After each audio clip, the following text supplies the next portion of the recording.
RDS for MySQL provides point-in-time recovery to restore data that has been deleted or modified by mistake.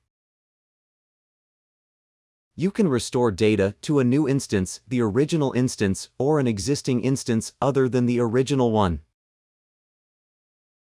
This video demonstrates how to use PITR to restore the data of an RDS for MySQL instance to the original instance.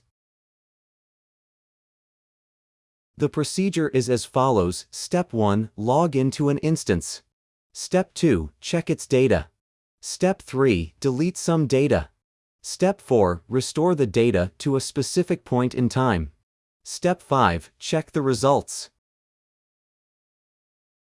Log into the console, choose Databases, and click Relational Database Service to access the RDS console.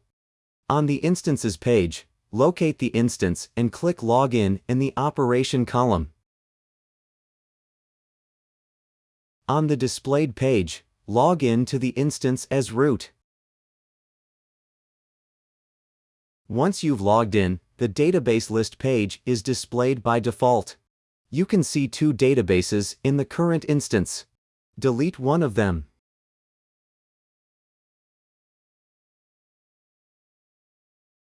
After that, return to the Instances page on the RDS console.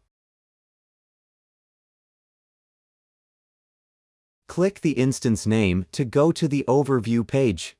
In the navigation pane, choose Backups and Restorations. On the displayed page, click Restore to Point in Time and then Restore Instance.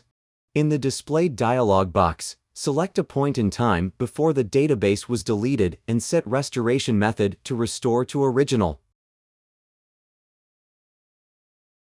After the task is submitted, you can check the task progress in the Task Center. After the task is complete, log into the instance again on the Instances page and check that the deleted database has been restored.